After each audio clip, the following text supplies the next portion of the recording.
Si ustedes tienen la oportunidad de viajar al antiguo Egipto y enfrentarse a las maravillas que aún hoy en día se mantienen en pie o medio derruidas, se encontrarán frente a toda una serie de enigmas que sólo si tienen la información necesaria podrán contemplar.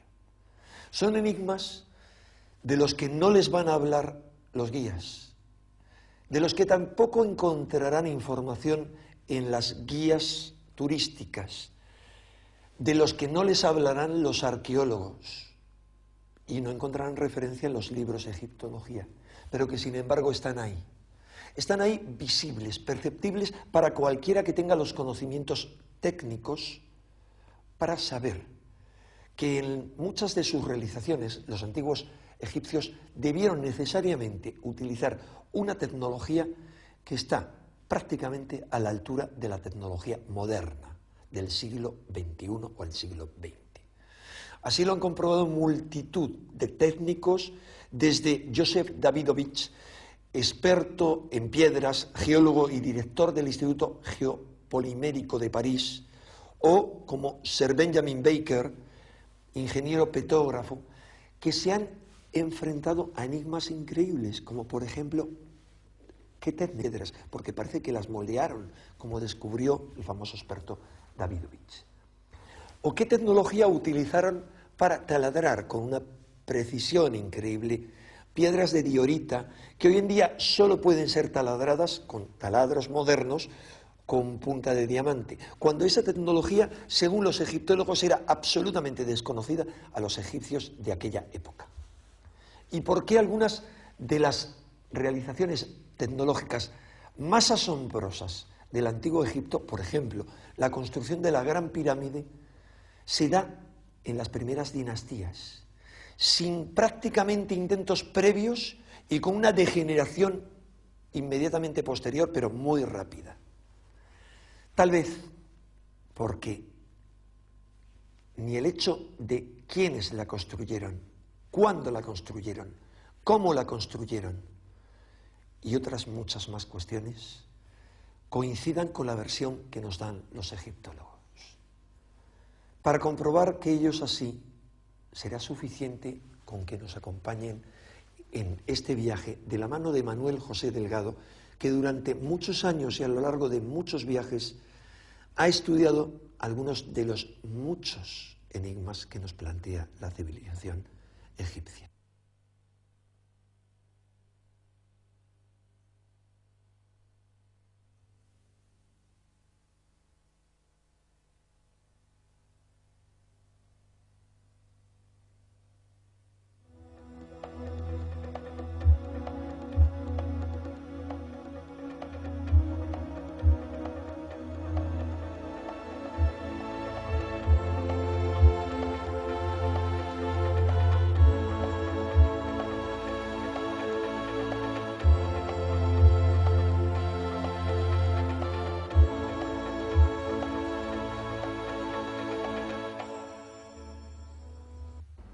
Desde hace ya muchísimos años venimos recorriendo Egipto para intentar introducirnos en todos sus misterios.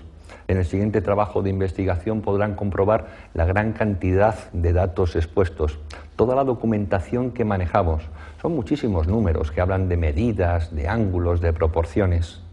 Indudablemente en Egipto no hay que inventarse nada para saber que existen misterios y que existen muchísimas preguntas que todavía no tienen respuesta. Ya tendremos ocasión en los siguientes programas de esta serie, quizá para tratar cosas que nos gustan mucho más, como puede ser la magia, el poder de las pirámides, la aromaterapia, o cómo utilizar los diferentes centros de poder diseminados en las orillas del Nilo para nuestra superación personal, tanto física como espiritual. Pero ahora tenemos que seguir con este programa. Es un programa denso, que en alguna ocasión a algunos de ustedes les va a resultar pesado, pero indudablemente tiene que estar ahí, sobre todo para todos aquellos que indican que los que estudiamos los misterios de Egipto nos inventamos cosas.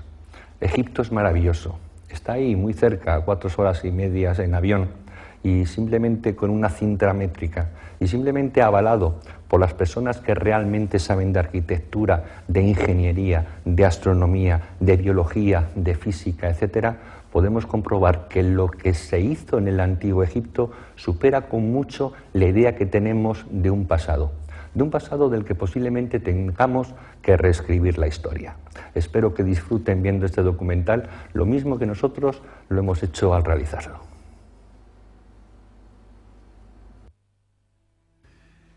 Cuando Champollion descifra la piedra Rosetta elaborando su primer diccionario de jeroglífico, abre a millares de investigadores las puertas de un mundo tan fascinante como desconocido, creando un instrumento que permitía descifrar aquello que los antiguos egipcios dejaron escrito en sus tumbas y papiros, mostrando unos conocimientos científicos que resultan asombrosos para su altísimo nivel y cuyos orígenes parecen perderse en la noche de los tiempos, abriendo la incógnita de cómo una civilización puede saltar del neolítico a esos niveles de genialidad y después ir perdiendo paulatinamente su esplendor y sus saberes. La historiografía oficial nos ofrece una imagen global de una civilización fascinante, ignorando determinadas pruebas arqueológicas capaces de romper cualquier esquema establecido, ya que del mismo modo que si podemos hablar de una evolución cultural lineal a lo largo de las 31 dinastías del Egipto faraónico, no podemos decir lo mismo de su evolución tecnológica, que nos muestra unos espectaculares avances en un periodo determinado y una posterior involución de la que no nos hablan los libros de historia. La meseta de Giza es el mayor testimonio de estos problemas arqueológicos, y en especial la Gran Pirámide. No existe ninguna inscripción que explique sus misterios, ninguna pista válida que confirme su datación en el tiempo. Simplemente 3 millones de bloques de piedra, 7 millones de toneladas erigidos como homenaje a la mística, a la ciencia o a la locura. Los viajeros de la antigüedad ya manifestaron su asombro ante la ausencia total de una tecnología que justificase la construcción de las pirámides. La arqueología ha tratado de dar respuesta a los cómo y los porqués de tan magna construcción, careciendo de la base suficiente en campos tan importantes como la física, las matemáticas o la geometría.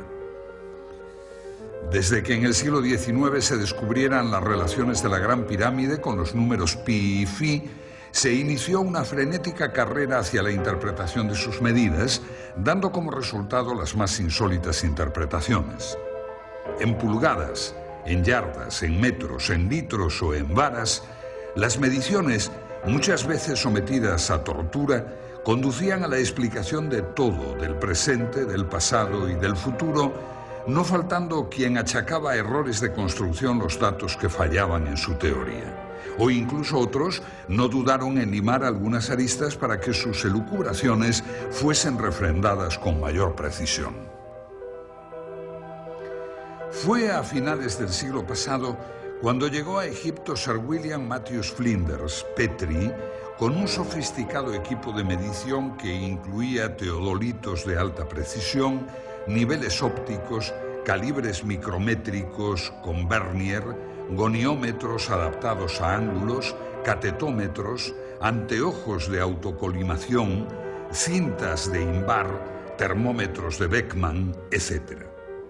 Sus mediciones, las más exactas realizadas hasta ahora, corroboradas años más tarde por los profesores Bokar, Cole y Pochan, han conseguido que puedan elaborarse unas conclusiones ceñidas al más puro rigor académico y que van a abrirnos un nuevo horizonte de investigación para hallar las soluciones a los problemas planteados por aquellos arquitectos.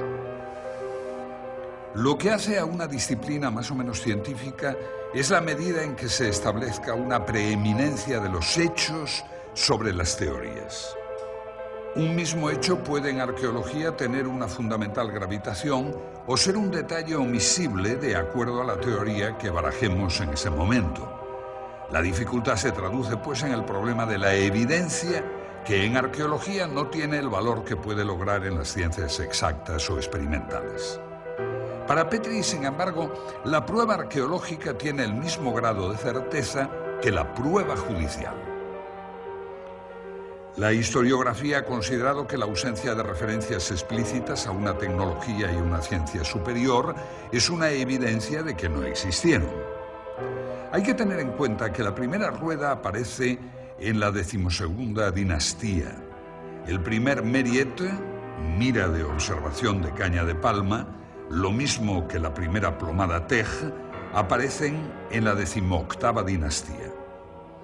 Los primeros textos astronómicos aparecen en sarcófagos de la 11ª dinastía y corresponden inclusive a una astronomía incipiente que, como observa Hawkes, desconocía la existencia de los eclipses. Las primeras representaciones de los meridianos aparecen en el templo de Dendera en época ptolemaica, conjuntamente con las indicaciones sobre la operación del tendido de la cuerda y la determinación del meridiano por las estrellas de la Osa Mayor. El papiro Rind, de la dinastía XIII, tiene un nivel científico correspondiente a un segundo curso de escuela elemental. El vidrio aparece en la dinastía XIV y los primeros cuchillos de hierro en la 26ª. Solamente en la época ptolemaica, 200 a.C., aparecen en Egipto conocimientos matemáticos y astronómicos de un cierto nivel. Estas pruebas arqueológicas son evidencias indiscutibles de que la civilización faraónica caminó con lentitud y sin brillantez por el camino de la tecnología hasta llegar a importar los avances de los griegos, que tampoco destacaron en estos campos. En oposición a todo esto encontramos un material tecnológico que nos indica todo lo contrario, lo que nos obliga a tener que inducir la naturaleza de las herramientas partiendo del producto, tomando como referencia una serie de pequeñas muestras evidentes repartidas por todo Egipto.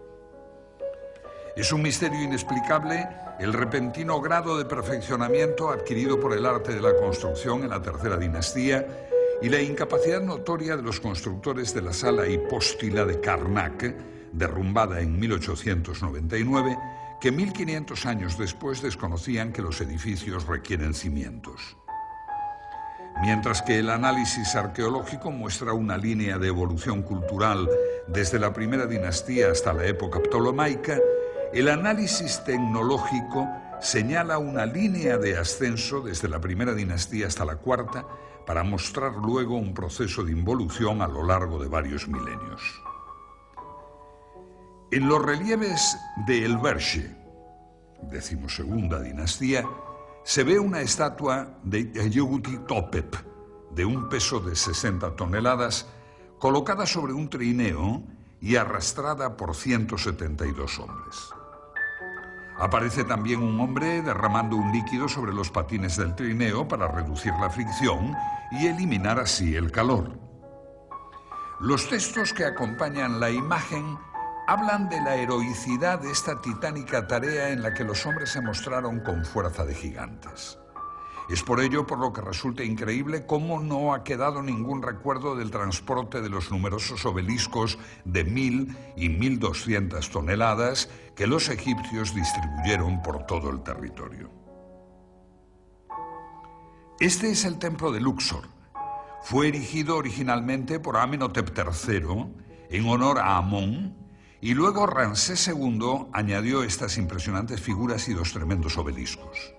Solo queda uno. El otro, su hermano gemelo, fue llevado a Francia y puede hoy contemplarse en la Plaza de la Concordia de París. Requieren cada uno para su arrastre una fuerza de 93.000 kilos que nunca pudo ser suministrada por menos de 25.000 hombres. Para subirlo por una rampa se haría necesario un esfuerzo adicional que para un 30% de pendiente exigiría el esfuerzo suplementario de otros 50.000 hombres. Resulta curioso que el transporte de estos colosales monolitos no llamase la atención de los escribas. En el templo mortuorio de Micerinos hay bloques de 200 toneladas. En el techo de la cámara del rey de la Gran Pirámide los hay de 50 toneladas y aunque el término medio de los bloques del monumento no pase de las 2,5 toneladas, cuando se piensa que hay unos 3 millones de tales bloques, se vuelve a plantear con seriedad la cuestión de las técnicas y medios empleados. Se nota la contradicción entre lo que hemos dado en llamar la prueba tecnológica y la prueba arqueológica. Se desconoce la existencia de máquinas. La aseveración de Heródoto de que se utilizaron máquinas para levantar las piedras es generalmente impugnada por los arqueólogos, que priman la fuerza bruta de miles de esclavos ante todo saber tecnológico. Estamos en el interior de la pirámide de Kefren. Desde su entrada comienza un pasillo descendente que justo en este lugar se vuelve horizontal para posteriormente subir hasta la cámara del sarcófago. Y es en este sitio donde los arquitectos de la pirámide decidieron colocar una esclusa para obstruir el pasaje. Es esta roca. Las teorías que esgrimen algunos investigadores para demostrar que por medio de rampas los antiguos egipcios lograban elevar grandes bloques a enormes alturas quedan entredicho cuando nos encontramos con problemas como este. Es una roca de granito de casi 3 toneladas de peso. La estudió Petri. Si los bloques eran elevados por rampas a base de fuerza muscular, ¿cómo pudo ser elevado este bloque a esta oquedad para que posteriormente bajara y ejecutara la función que le encomendaron sus constructores, que sirviera de cierre, de tapón? En este pequeño espacio no caben más de 6 personas. Es por ello por lo que Petri dedujo que los antiguos egipcios debieron poseer máquinas, y máquinas muy eficientes. Si aceptamos la existencia de máquinas en el Antiguo Egipto, nos queda el problema de determinar su naturaleza. En este sentido han sido numerosas las tentativas de explicación. La idea clásica de que las piedras fuesen elevadas por rampas es desechada por el docto ingeniero Krum, pues por sí solas las rampas serían un trabajo equivalente al de la propia pirámide. El concepto de los rodillos tampoco sirve, ya que la madera era escasa y no servirían en terreno arenoso. Las pirámides se realizaron en la Edad del Cobre, pero podemos decir que resulta imposible que en ese momento no conociesen el hierro, ya que es explicable que los egipcios pudieran trabajar el cuarzo, el granito, el pórfido o la diorita si no poseyeron herramientas de este metal. Esta piedra es de diorita. Puede comprarse por €1 en cualquier tienda de minerales en España. Les sugiero que adquieran una y efectúen una simple operación. Coloquen en su taladradora una broca de diamante sintético, Widia, que tiene dureza 11, e intenten perforarla. Tras varios minutos de intentos frustrados, se preguntarán cómo consiguieron tallar y perforar la estatua de Kefren, realizada de una pieza en diorita verde, con herramientas de cobre, que fueron las supuestamente empleadas en los tiempos de las pirámides. Resulta una incógnita cómo los egipcios pudieron trabajar el granito en las canteras sin el hierro. En las canteras de Asuán se aprecian muchas series de agujeros y ranuras rectangulares, profundas y estrechas, las cuales, como dice Clark, no se puede afirmar que se hicieran con herramientas de hierro, pero sí se puede afirmar que no pudieron hacerse con cobre. Efectivamente, los cortes de la roca en la cantera se producían tras introducir en los orificios piezas de madera que luego se humedecían. La fuerza oncótica producida por la expansión de la madera hacía resquebrajarse el granito. Pero nos queda el saber cómo realizaban tales orificios. Se conocen además 4 muestras de hierro del Antiguo Egipto que fueron analizadas por Petri.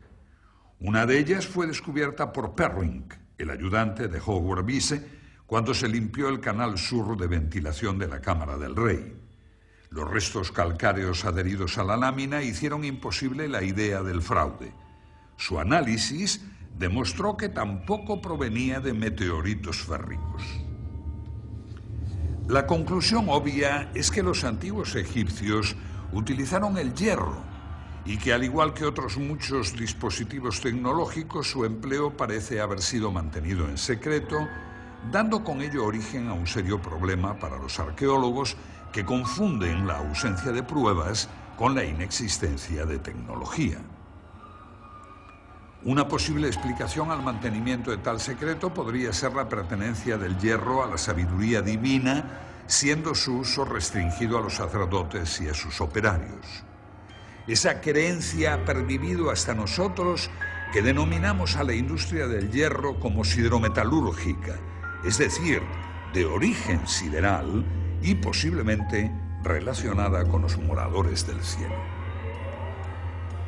Otro aspecto digno de ser estudiado en la búsqueda de respuestas sobre la tecnología es la forma en que los constructores adosaban los bloques unos a otros sin dejar ninguna separación entre ellos. En cualquiera de nuestros cuartos de baño, la junta entre las losetas del alicatado nunca baja de 1 milímetro. Y si estas plaquetas son de tan solo 20 centímetros, podremos comprender el problema que representa unir monolitos de decenas de toneladas. Ni siquiera una hoja de afeitar penetra en las juntas que pueden ser rectas o curvas, aunque nunca sin perder el íntimo contacto.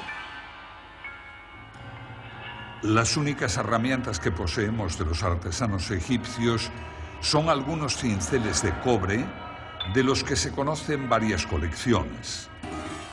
En general, las perforadoras prehistóricas trabajaban con polvo de esmeril, pero en piezas del Imperio Antiguo, como vasos y platos de granito o de diorita, se encuentran huellas de una punta cuya naturaleza se desconoce, pero que no pudo ser otra que el diamante. Y aquí nos encontramos con otro problema arqueológico, pues el diamante es considerado inexistente en aquella época. El torno de alfarero todavía no había aparecido en la época en que las vasijas de diorita torneada eran ya perfectas. En dinastías posteriores ya no se volvió a trabajar la diorita. Ni siquiera los escultores de la época saíta se atrevieron con este material. No debe extrañarnos que los egipcios de las primeras dinastías poseyeran instrumentos superiores a los de las siguientes, pues esto es lo que revela constantemente el análisis tecnológico. La tecnología muestra más signos de retroceso que progresos en el tiempo.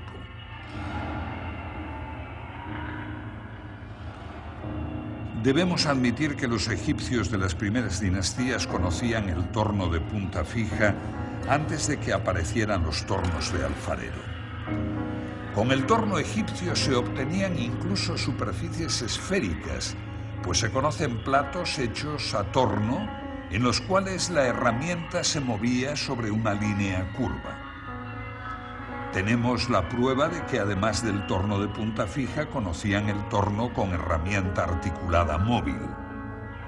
Esta es una importante cuestión tecnológica, pues muy difícilmente podría la herramienta articulada moverse a su vez en forma circular. Que la pieza se movía con independencia de la punta, por otra parte, está probado por ejemplares estudiados por Petrie, en los que se puede apreciar por las huellas que la pieza ha sido desmontada para cambiar su centro de giro, una operación familiar para el tornero moderno. Y si el torno de punta fija o móvil ya nos deja impresionados, no lo es menos otra pieza importante como es el serrucho para piedra, y no para piedra normal de caliza, sino también para otras piedras de dureza mucho mayor, como el granito. Se conocen ejemplares de serruchos egipcios de bronce con dientes de esmeril, cuyo funcionamiento se asemeja a las modernas cortadoras de cinta de acero con polvo de esmeril llevado por agua, con las que se cortan los bloques de granito en las canteras modernas. En los hipogeos de Tebas, 12ª dinastía, se han encontrado bloques de granito serrados que muestran huellas de óxido de cobre, lo que probaría el empleo de esta herramienta. Pero estudiando la inclinación y la velocidad del descenso de la hoja, se descubre que trabajaban a una enorme presión. Es inadmisible que un serrucho de bronce y esmeril pueda cortar granito si le aplicamos una débil presión y empleamos un tiempo indefinido en el corte. La única solución que se nos plantea es que los antiguos egipcios debieron poseer otro instrumento cuya estructura desconocemos, pero que con seguridad no trabajaba con dientes de esmeril. En relación con el modus operandi de estos serruchos, se exhibe en el Museo del Cairo el sarcófago de Diodefre, hijo o hermano de Keops, donde puede apreciarse el trabajo del serrucho. Aparentemente los sarcófagos eran transportados con la tapa no cortada para reforzar la estructura. El serrucho ha cortado ya los 2/3 de la tapa, quedando un resto por cortar en donde todavía puede apreciarse la garganta carcomida por la herramienta. Se observa así la superficie irregular que va dando forma al sarcófago antes de su ulterior pulimento y en donde todavía hoy es posible apreciar las marcas de ocre que indican las líneas de corte. Aparentemente, el serrucho ha sido guiado a mano, como puede inferirse por la forma irregular de la superficie cortada. El ancho de la herramienta, correspondiente al ancho del surco, es de 2 centímetros. El plano de corte presenta desniveles del orden del centímetro. Y aunque no nos imaginamos qué herramienta pudo hacer el corte, se aprecia que su uso fue manual con las imperfecciones que el pulso provoca. En cambio, en otro sarcófago, el de Keops de la Gran Pirámide, en donde los desniveles de las superficies serradas son del orden del milímetro. El serruchado del sarcófago de Keops debe considerarse como una obra maestra en la materia, pues a pesar de no haber recibido un pulido ulterior es casi una pieza terminada. La herramienta llevaba una guía mecánica. Este serrucho se movía a modo de los modernos cortadores de peine que producen bloques de superficies paralelas debido al movimiento simultáneo de varias cintas de acero. Y de nuevo nuestro estupor al comparar la tecnología antigua con los logros de la actual. Esta es una cantera situada en Cerceda, en las estribaciones de la madrileña Sierra de Guadarrama. Su moderna tecnología pudo verse en un stand de la pasada Expo 92 de Sevilla. Los bloques de granito llegan hasta aquí desde la península de Labrador o desde Sudáfrica y abastece a la práctica totalidad de cementerios madrileños. Aquí saben de la industria de la piedra. Su más perfecta máquina de corte para piedras de granito está diseñada por una hoja redonda de 2 metros de diámetro, compuesta de múltiples dientes de huidia, carburo de tungsteno, por lo que no puede cortar bloques de más de 1 metro. Cada vuelta de la hoja avanza tan solo 5 milímetros. Se tarda una mañana entera en cortar toda la roca. No se puede ejercer más presión, pues las puntas se abrasarían. Viendo esto, debemos preguntarnos cómo hacían los antiguos egipcios para que sus serruchos avanzaran en cada presión casi 2,5 milímetros, o sea, 60 veces más potencia que los logros de nuestra avanzada civilización. Pero nuestro asombro no acaba aquí, pues aún hemos de tratar la herramienta más conspicua de la antigua tecnología, el taladro cilíndrico. El tubo ejecutaba taladros de hasta 15 centímetros de diámetro, dejando tras su camino un tarugo central que posteriormente era roto con un simple golpe. Estos taladros se llaman trépanos y pueden verse en algunos lugares de Egipto. El cilindro, en los taladros modernos, es de acero con puntas de huidia.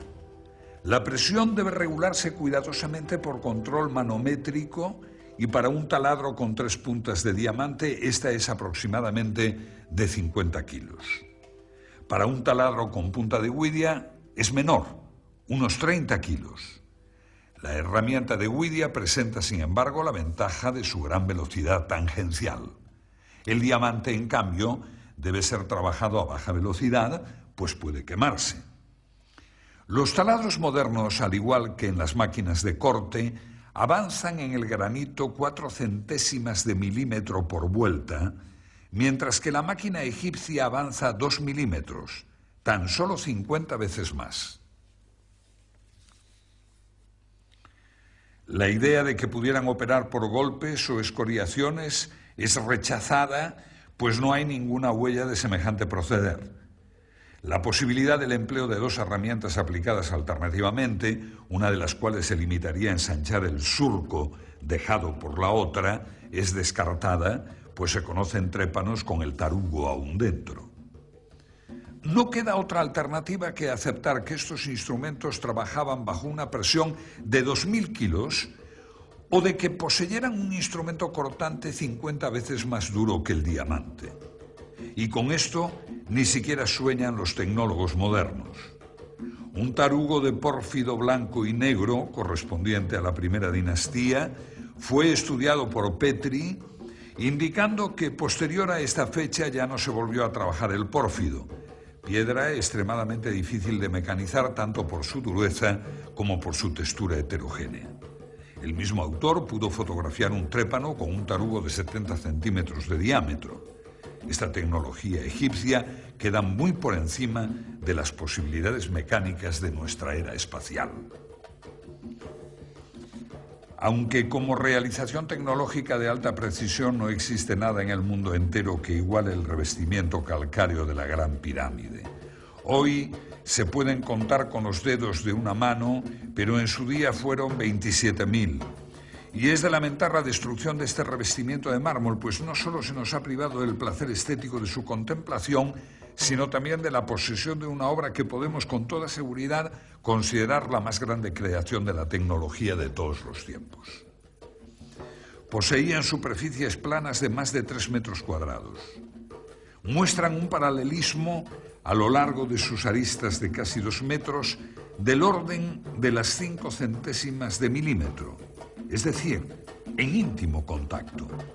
La apertura media de la junta es del orden de 5 décimas de milímetro. Además, para mayor asombro, utilizaron en las juntas yeso de rápido fraguado. La tarea parece imposible. Petri constató que no existían en el pavimento huellas de arrastre de los bloques, ni tampoco existen en ellos puntos de engarce para grúas o cuerdas. Además, para mayor asombro, colocaron en las juntas yeso de rápido fraguado que obligaba a colocar el bloque al primer intento sin posibilidad de posteriores movimientos. Y esa es tan solo la primera fila de las más de 200 que tiene la pirámide hasta la cumbre. La única posibilidad de solución nos la ofreció la moderna tecnología en las canteras actuales, la succión. Mediante una campana de vacío actuando sobre una superficie pulida, se levantan hoy piedras de hasta 2 toneladas de peso. Pero, ¿cómo hacían los antiguos egipcios con bloques de más de 16 toneladas? Los 90 grados exactos que forman los diedros de los bloques debieron recibir su último tratamiento en el taller donde se producían. La construcción con bloques prefabricados de una línea recta de 230 metros presupone un control de la angularidad del orden del segundo de error. Pues bien, en la actualidad, para las mejores escuadras normalizadas por la industria moderna, norma DIN 875 admite errores de más o menos 3 centésimas de milímetro, cantidad algo superior que los errores de angulación y paralelismo de la obra egipcia. Teniendo en cuenta que los mejores instrumentos no ópticos miden con errores de más de 300 segundos, se demuestra como un teorema que los egipcios debieron poseer instrumentos ópticos y además de alta precisión, ya que el anteojo de autocolimación corriente, por ejemplo, da errores del orden de los 5 segundos. La construcción de uno de los bloques de revestimiento de 20 metros cuadrados de superficie es una tarea equivalente al pulido del espejo del telescopio de Monte Palomar. Para comprender la magnitud de la obra egipcia bastará observar que aquellos fabricaron 27.000 de estos bloques. Lograron, hace 7.000 años, la producción en masa de instrumentos ópticos que la industria moderna solo produce en escala artesanal. Ninguna otra época histórica realizó tareas de esta naturaleza, por lo que debemos considerar con seriedad lo que ello implica en el dominio de la mecánica, la óptica y la geometría. Con estos planteamientos ya debemos ir desterrando el concepto de casualidad en los restos de la cultura egipcia. La orientación de las pirámides es una de esas casualidades y es lógico que ciertos arqueólogos piensen así, pues de lo contrario habría que suponer un instrumental y unos conocimientos superiores a la tecnología actual, y eso es difícil de aceptar, aunque no nos quede más remedio.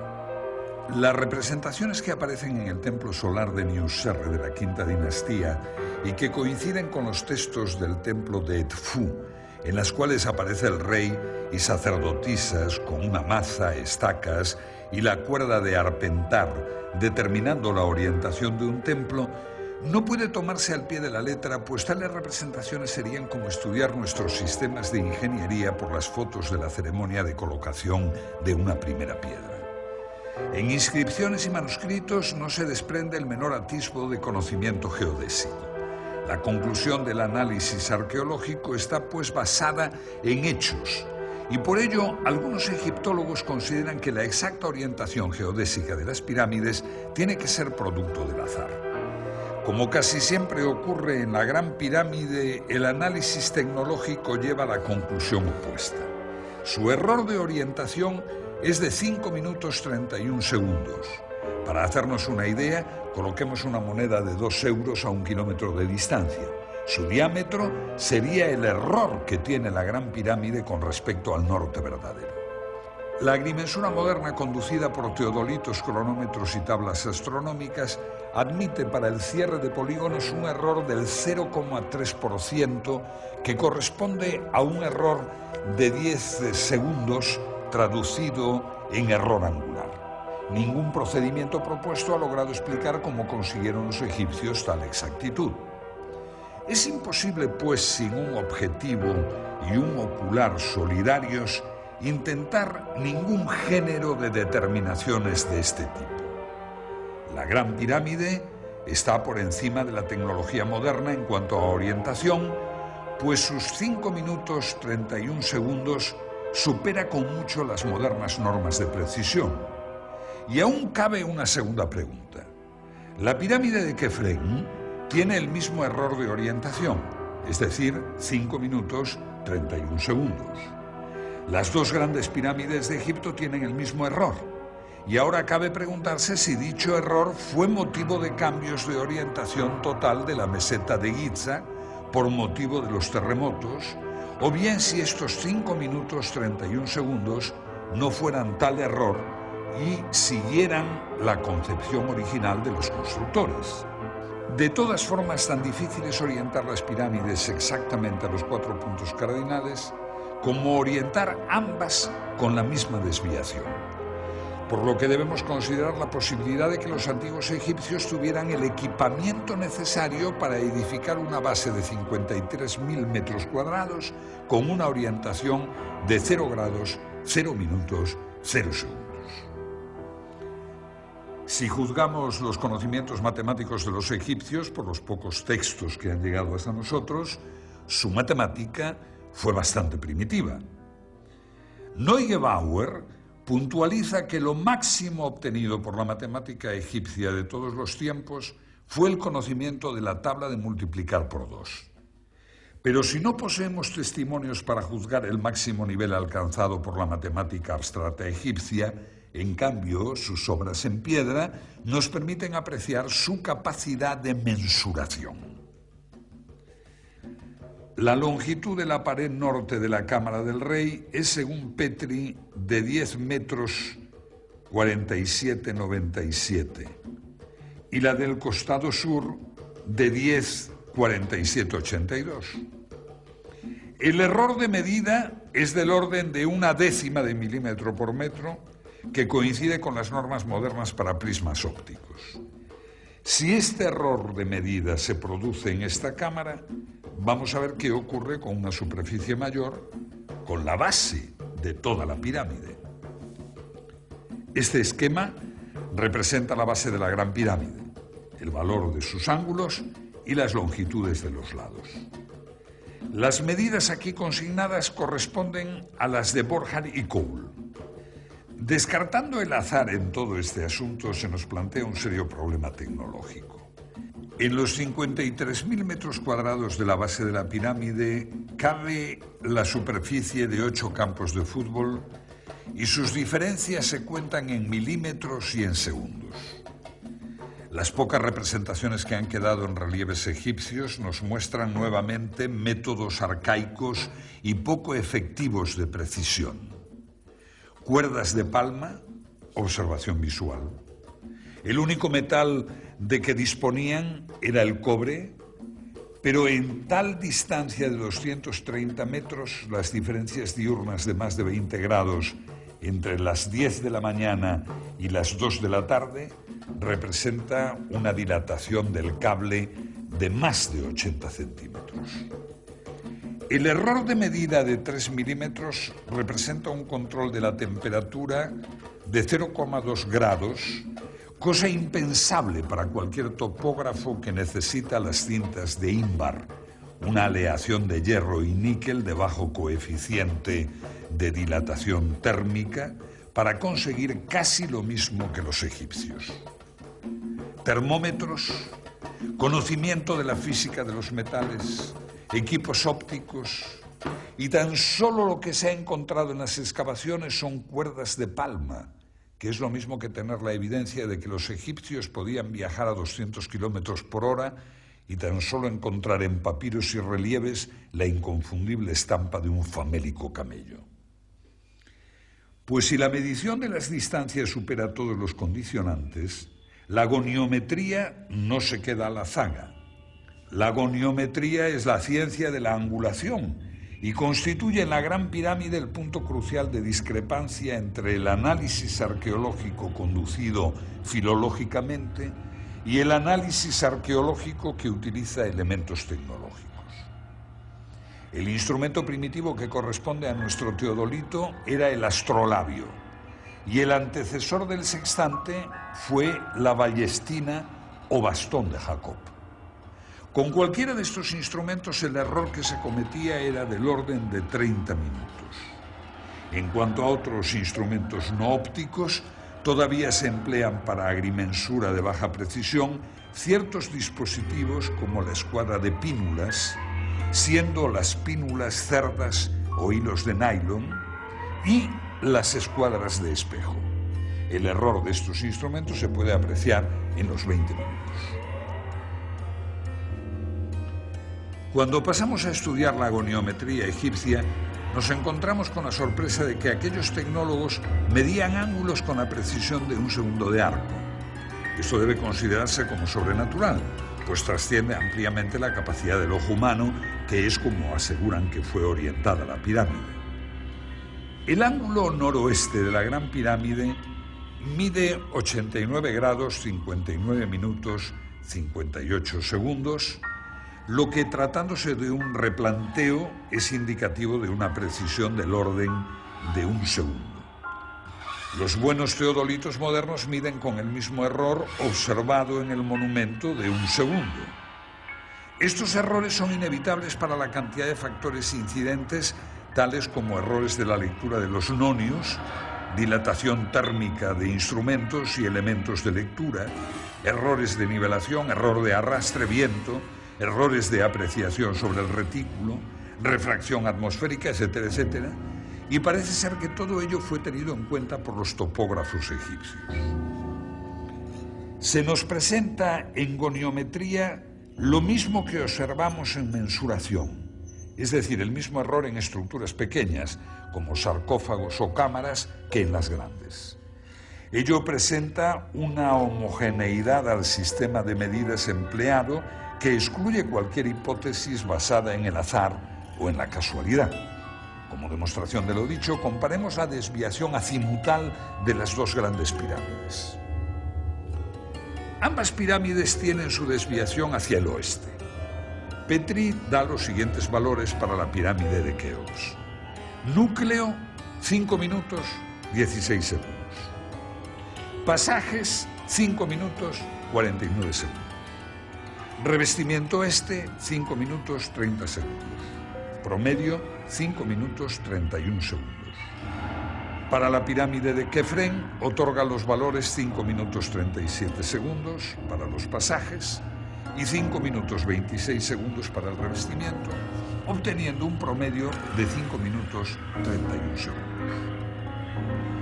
Este resultado nos muestra el exacto paralelismo de dos estructuras separadas por más de medio kilómetro de distancia.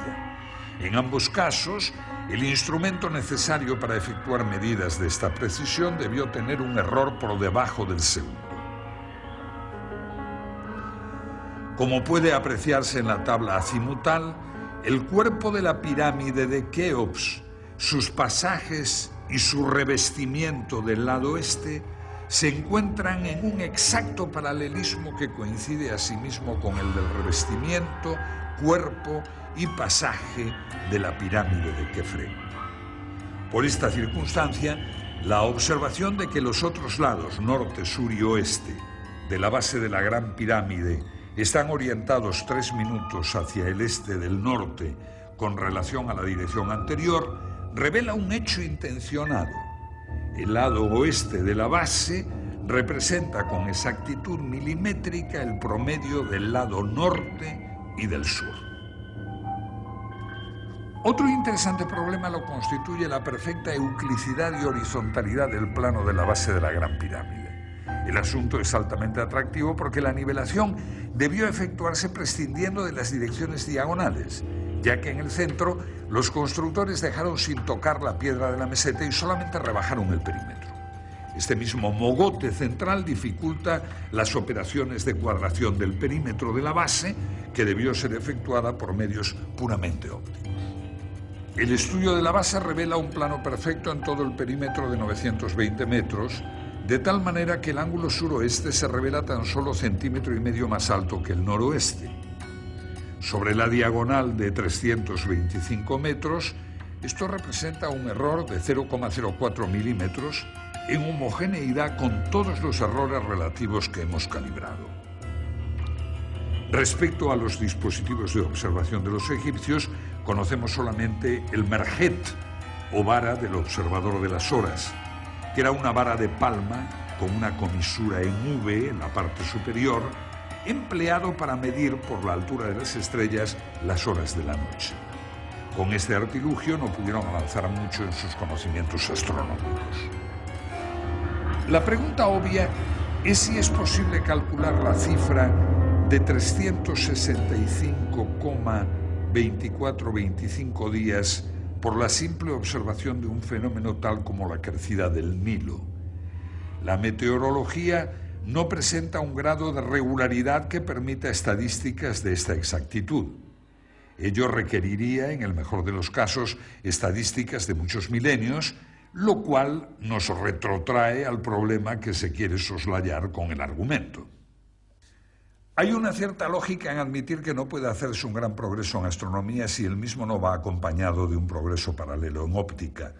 La historia muestra que en ningún caso se dio un progreso aislado en una rama particular de la ciencia si todas las otras ramas no fueron adelantadas en medida paralela.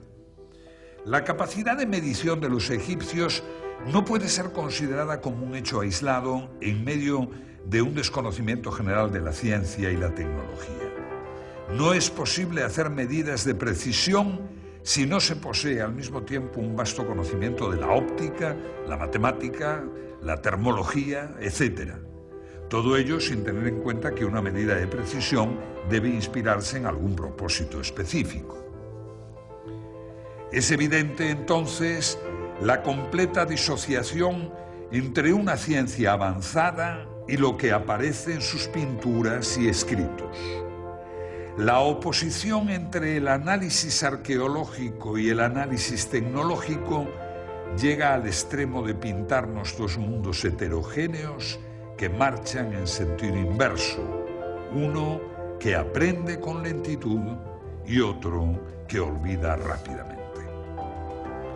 Este conjunto de circunstancias nos presentan un panorama de involución ascendente que pareciera ser uno de los principios cardinales de la arqueología.